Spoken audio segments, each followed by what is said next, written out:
Welcome to the Deep Leadership Podcast. Today I'm joined by Chad Bareither. Chad is an operation management consultant who helps companies meet their improvement goals. He is owner and principal consultant at Bareither Group Consulting. He is the author of a brand new book called Improve Less, the Focus and Aligned Framework for Sustainable Continuous Improvement. I am excited to have him on the show to learn about this new framework. So Chad, welcome to the show. Well, thanks for having me on. It's good to meet you, and I'm excited to hear about this new book. It's brand new, and I'm really excited about this. But before we dive into the book, tell us a little bit about your background in continuous improvement. Sure. I got my first exposure to even the term continuous improvement in what was at the time a new program being introduced to the US Army. So I was serving as a civilian, an engineer working on weapons system development, and we were piloting a new program called Lean Six Sigma. And so never heard of it before, working as a quality engineer. There's statistics involved. I'm interested. So I took the class, was trained and certified as a green belt. And then at the time was also pursuing a secondary advanced degree in statistics.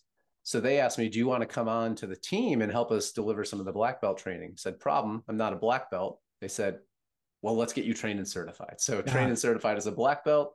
I mean, suffice it to say, I found my niche pretty early on in my career, and I loved this stuff. Then coaching and mentoring projects, traveling around to different facilities, helping them solve operational challenges.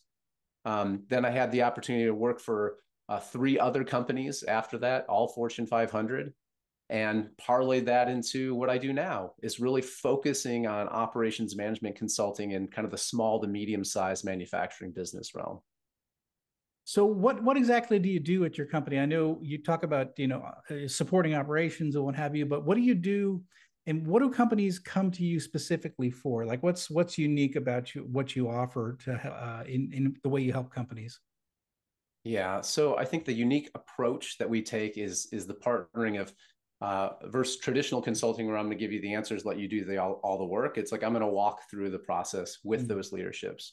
I'm very interested in developing the capability, the skill set to leave behind. And that's really where this entire focus and align framework approach came from, is that if we start with the end in mind, what I saw even in very large organizations, what we struggled with was sustainment of our improvements. So anytime you make an improvement, you have to change something. So if we need to change something, there's a change management component. And then on the back end, there's the sustainment component. And that's largely the responsibility of leadership. So if we can't metabolize that much change, I ask the question, well, why are we trying to improve so much? Maybe we should try to improve less and make sure we get the results we want. So I assume that's where the title of the book comes from, Improve Less. Exactly.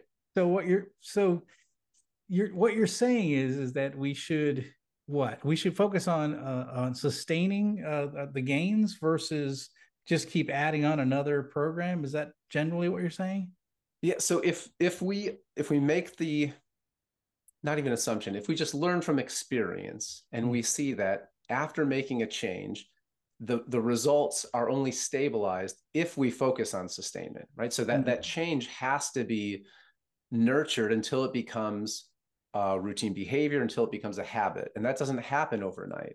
So if we can't put that effort into the sustainment, we can keep pushing more and more changes down the pipe, but that infant change that went through is not going to sustain. So if that was a very important thing for us to accomplish, we've just overwhelmed it with additional changes where that's now been minimized. It's been diminished in terms of its importance. So if we start with that end in mind, that we are going to need to sustain this, and we look back up and we say, well, now that changes a little bit of the landscape of saying, well, how much effort, how much can we change at one time, knowing that there's going to be this bolus of work on the back end to actually sustain and coach and teach the organization about it.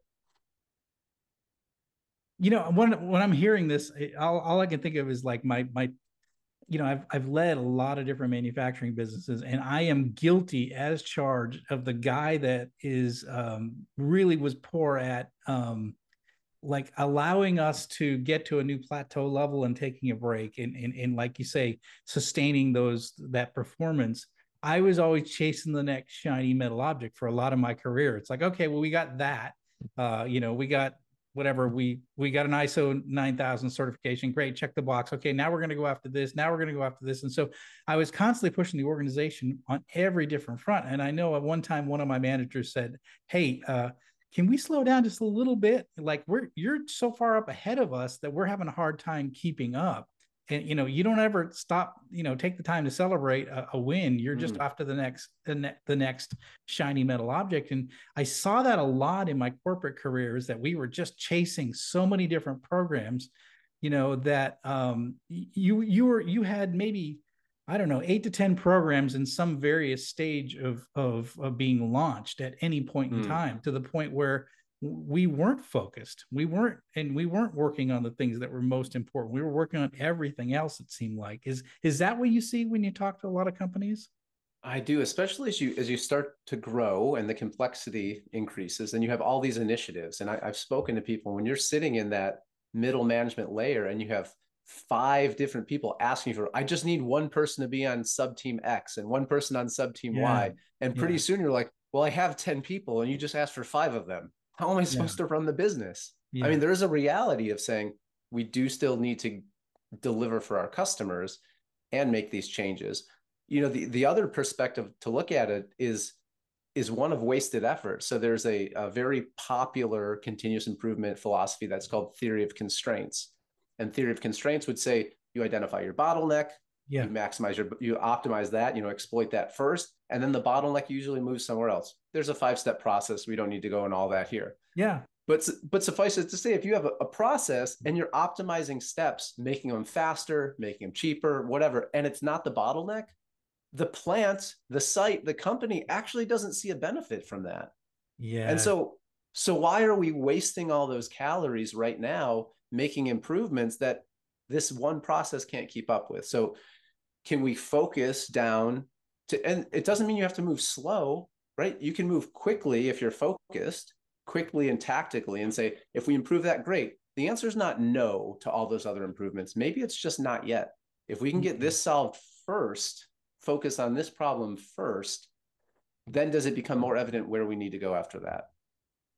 I love this philosophy, because I think we are inundated, especially I would say in the business environment we exist today.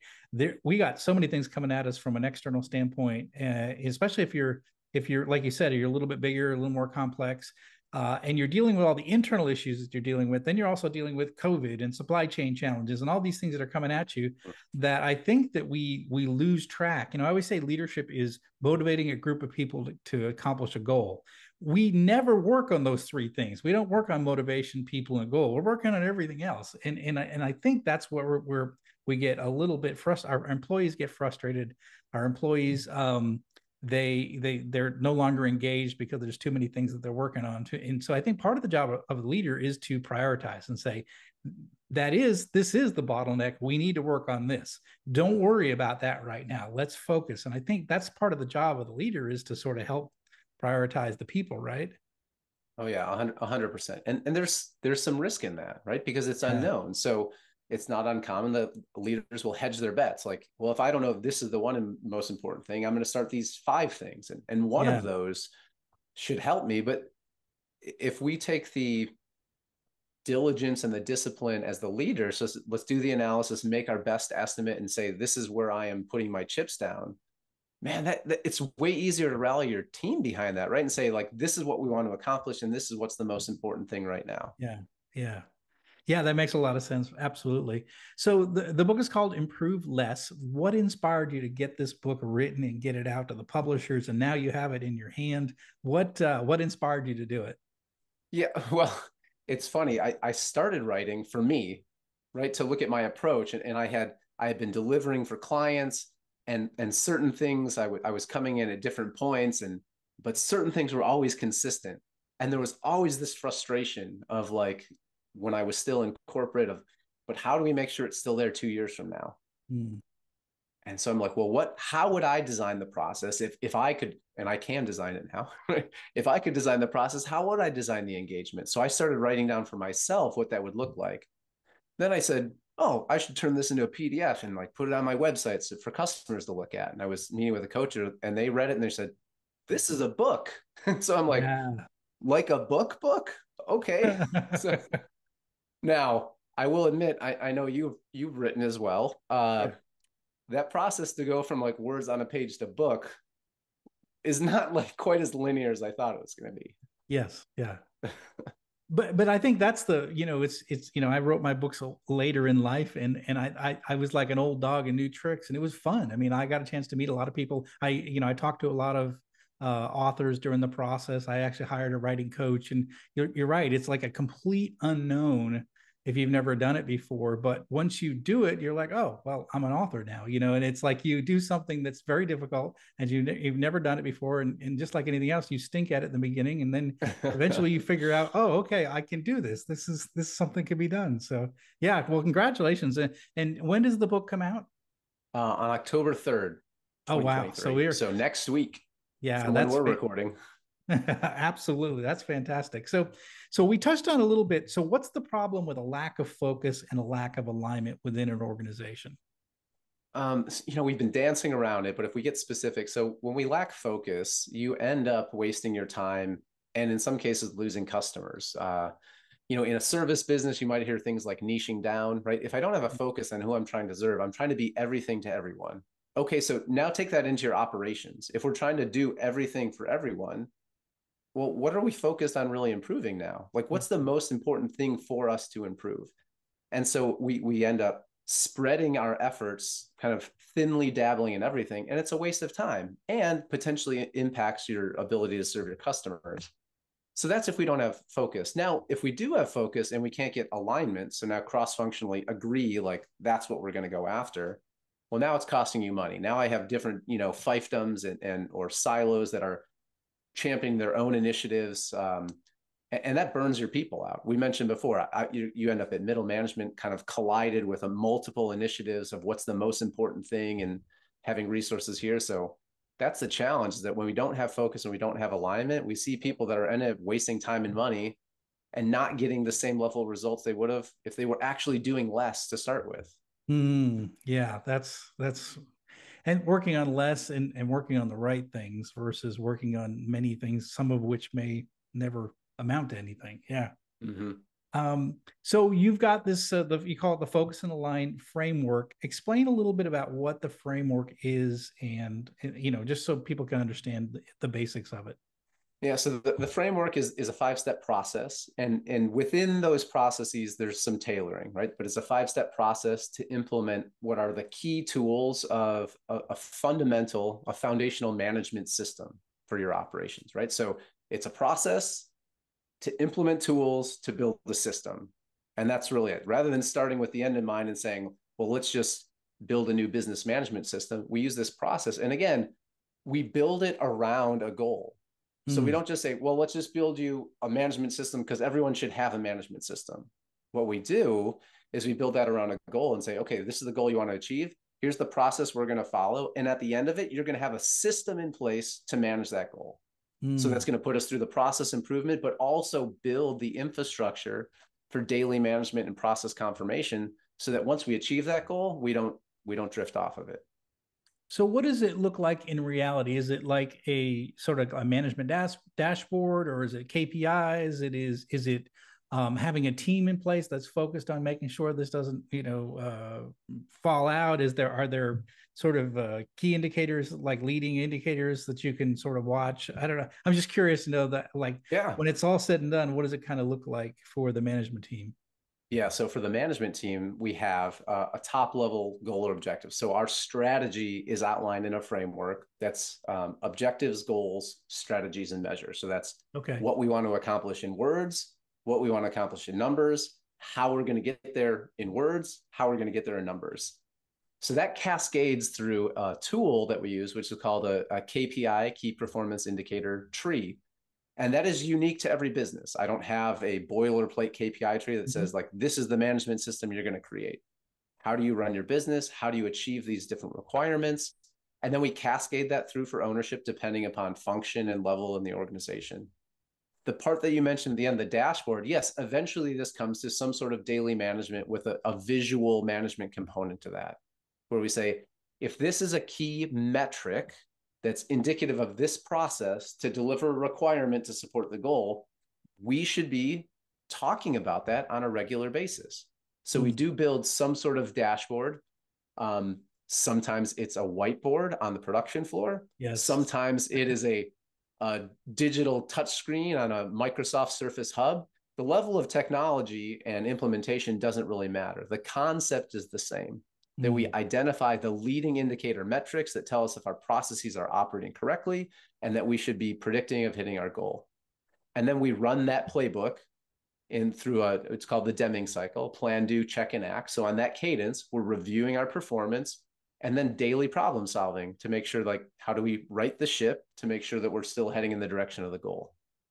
I absolutely love this. I love that you said whiteboard, because one of the things that people get confused when they hear of lean manufacturing, they think you got to spend a lot of money, you've got to have lights and digital displays and all this sort of thing. But that's not how the Japanese put it in place. During the early days of the Toyota production system, it was all like, let's do with what we have. And so whiteboards, they didn't have whiteboards there, but like cork boards were the thing, right? It wasn't. They didn't spend a lot of money. And as an example, I ran one manufacturing plant, and one of the things that we struggle with is that when I first took over, is that everything was shipped at the end last week of the month, right? It was just sheer panic. Last week of the month, everybody's running around, and it was chaos.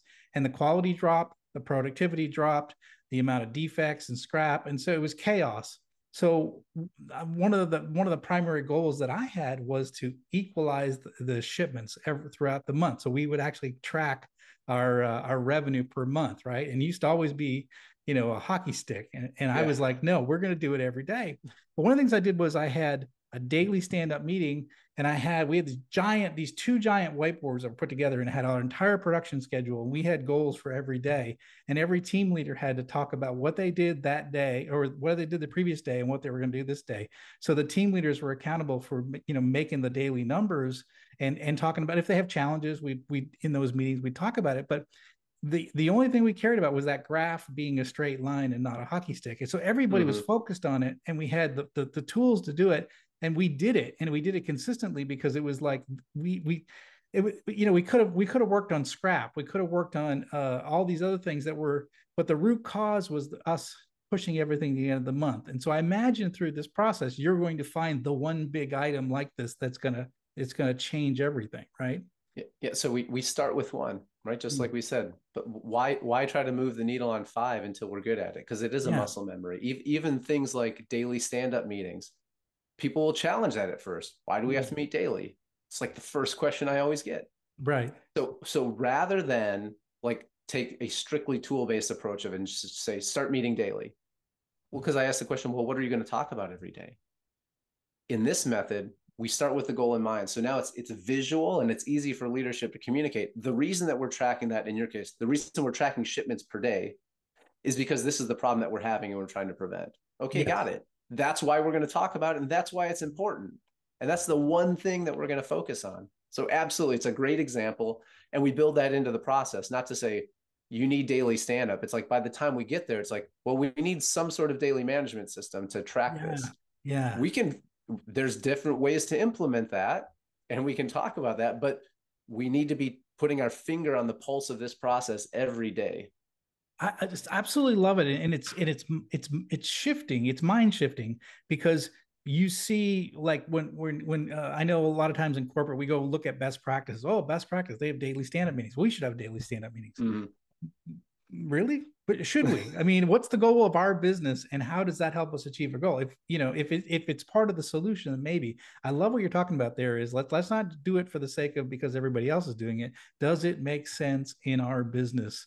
What are the things that we need to be working on? What is the one thing that if we focus on this, we can meet our objectives? And so now I understand the title of the book: Improve Less. So focus on the one or two few things. So what's it take to implement a framework like this? So take us through, like, if you're meeting with a management team, we start the discussion. are there aha moments when the leadership team goes, oh well, this is what we should be doing, or they realize that maybe they're working on too many things, or maybe take us through what it's like when you're implementing it. Sure. So I'll go through the five steps in the process are why, what, how, who, and when. Right. So they're just five questions that we need to answer. So that first question sometimes isn't that easy for leadership to answer. Why do we need to improve? And there may be differing opinions in there. So the first thing we need to do is focus and align, even at a leadership level, saying like, well, what are we trying to accomplish? So we do back them all the way up to, admittedly, early in my career, I thought like mission and vision statements were very, very woo-woo-y. But honestly, if we can't align at a leadership team about like, why do we exist as a business and what are we trying to accomplish for the future state of our business and our customer that we serve, if we're not aligned there, it's going to be very difficult to align. So what's the most important thing to work on right now? So we step all the way back to that. And sometimes that's a little bit where the aha first hits of saying, oh, we weren't even aligned on what we're trying to get after. So why would an improvement goal or an improvement program, right, or Lean or Six Sigma training help us if we can't even talk to our people in the same language? So that's where the second thing is when we get into the what and the how. So once we identify that goal, using this approach we have of a key performance indicator tree of clearly showing them, look, even within your business, there's 38 things, pick a number, 38 things you can work on. You don't need to work on all of them. Which ones either don't have a defined process, or the process is underperforming, or the control doesn't work? Now I've really narrowed my set down to, you say, well, we do have standard processes for half this stuff. Great. Then you probably don't need to work on it right now. Right. Let's shore up the foundation of all the processes that are not defined, and all those ones that you say are defined, keep tracking them. Great. We're going to work that into the end of the who and the when as well. So those are really the two big aha moments we have up front of really forcing the team to like take a step back and get aligned rather than just deploy, death by random improvement. What was a friend of mine? I've done that in my career, by the way. a friend of mine that I'm networked with, he had said that on a different podcast, and it stuck with me. It was like an epidemic of random improvement, which is just like running around trying to improve stuff that maybe doesn't matter. So getting over that is the first big aha. And then really the how of drilling down and saying, we don't have to fix everything right now. Like, what are the really important things to focus on? Now I can actually have, even though continuous improvement is a lifelong journey, I can have a short horizon of improvement to say like, this is my next step. Get these processes in place, make these improvements, and then revisit it. I would imagine if as a company goes through this and they're able to, really boil it down to what's most important for his team to be working on, what's the most important measure of performance to meet their their overall goal, and then everybody's aligned towards that. I imagine life gets a little easier versus everybody running around chasing. It seems like the never-ending, continuous improvement programs and trying to chase all these things. Does that, in your experience, when you do have this alignment and you are working on the right things, what's it like? What's the atmosphere like in the company? Yeah, well, it should, and it does. Right. So in a recent engagement I was on just, it's almost a year ago now, in this fall, just some verbatims I was getting back was, like, it's a lot easier to hand things off when I have a system. So now we have leaders saying before they thought like they needed to take everything on because they didn't know how to prioritize for their folks. Now we have a system and clear information flow for them. That's fantastic. The other thing is a leader saying, I go to as many meetings as I can, or else I don't know when I'll hear about it. Oh, wow. What a disaster that like you don't trust the organization to manage their own processes, or that you will get the information you need at the right time. So we have leaders that are running around taking on more responsibility, taking in as much information as they can because they're worried that a mistake's going to be made. But the reason that a mistake might be made is because there's not a management system in place to support them. They're doing heroics, right? Yes. Yeah. Save the day. And that's not sustainable. No, not at all. Yeah, absolutely. Yeah. It's funny because I write in my books, one analogy from my Navy days is I say, run to the fire which means that if you have a problem in your organization, your leader, you're responsible to take care of that problem so it doesn't get out of control. The problem is if you're running the fires, it's that when you're firefighting every day, then you're out of control, right? So Yeah. the goal is to have a fire every once in a while that a leader has to say, whoa, we've got a real problem here, but it shouldn't be a day-to-day effort. If there's heroics happening, if you're trying to be the hero and save the day, then you're not doing your job as a leader. You haven't built the systems and the structure to be able to have continuous improvement, sustainable results. You're running around trying to make it happen through heroics, and that's not good for your health. It's not good for your employees. The stress level goes through the roof.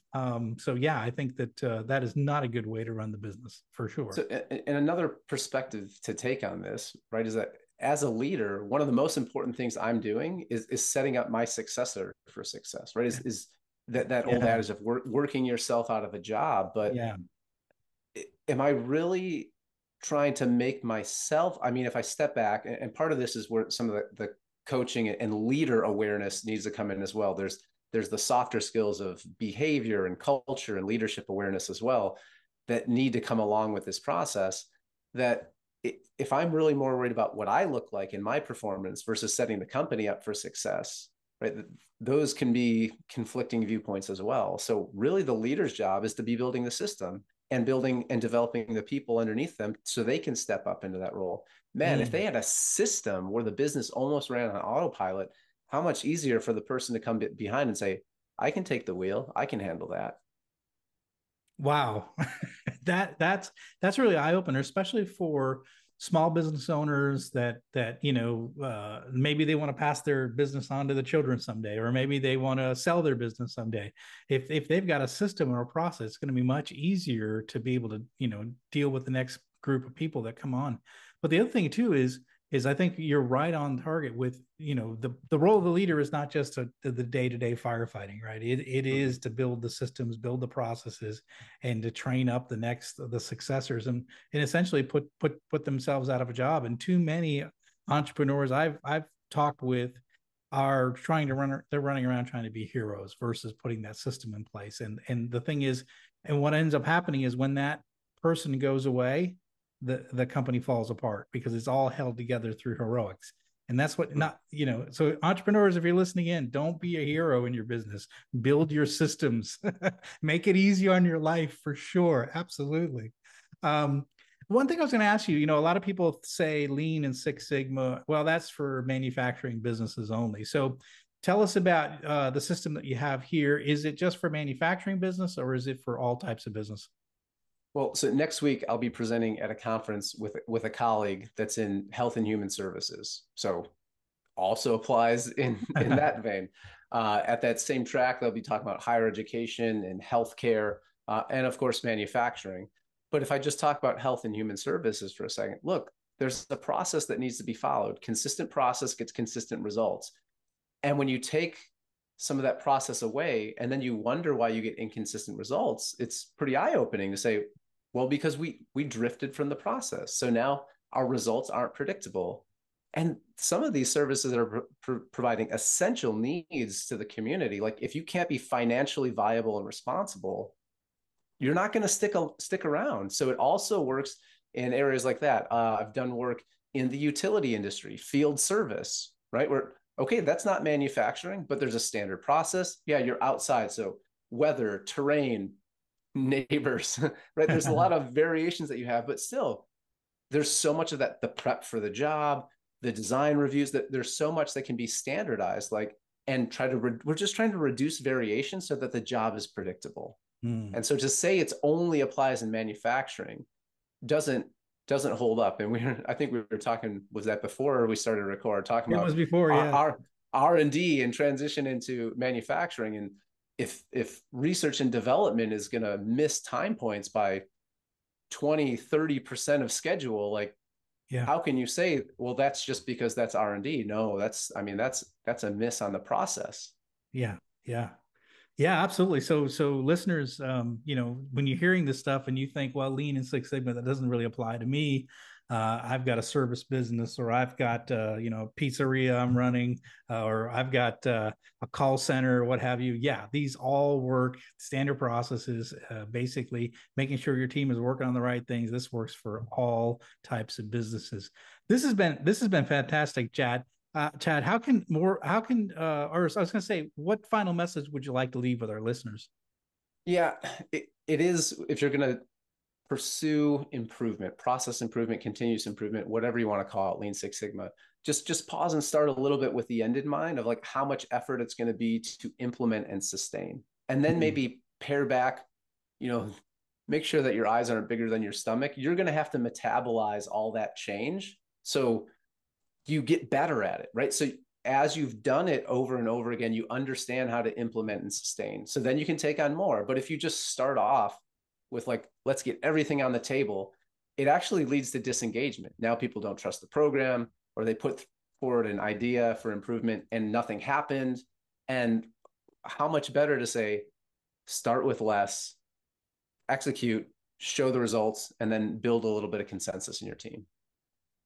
That is some common sense wisdom for this podcast. We want to improve less. When I first saw the title of the book, I didn't understand it, but after spending a half hour with you, I get it. We need to be focused on the right things and not running around like chickens with our heads cut off, which is what a lot of people are doing. And we don't want that. So we want to improve less. So Chad, how can people find out more about this brand new book, your company, and other things that are going on with your company? So I tested this earlier today. So if you just search in a search engine, improve less book, I think I come up as the #1 result right now. So improve less book is actually the book page. It's on our website. So even from that, then you can navigate to other portions of the website to find out about the company. For those active on social media, I'm most active on LinkedIn. So you can just look up my name. John, you can help them put a link in the show notes so they can find that there. But if you go now and you search improve less book in your search engine of choice, it should be your top option, Bareither Group Consulting. Fantastic. We're going to put links to the show notes for the book, for his company, for LinkedIn, so you can reach out. And again, listeners, if you're listening to this and you're saying, I need this in my life, you're going to have a contact for Chad right here in the link. Reach out to him and say, tell me more. I need this in my life. I need to get organized. I'm running around like a crazy person trying to solve all these problems. I need some focus. Chad's going to help you do that. And this book is going to help you do it. So I highly encourage you to click on the links below and find out more about this book. Find out more about the idea of improve less. I love it. Now that I've heard it, I get it. And now I'm thinking about my own business. What am I working on right now? I think I'm working on too many things right now in my business. So I need to improve less as well. So this is really good. Chad, thank you for coming on the show. Thanks for writing this book. I think it's really important. And thanks for sharing all this information with our listeners. No, thanks for having me on. It's been great. I really appreciate it. Well, that's it for today. Thank you for listening to Deep Leadership. If you like this podcast, please subscribe and share so we can continue to build a world with better bosses. Until next time, this is John Rennie saying take care and lead well.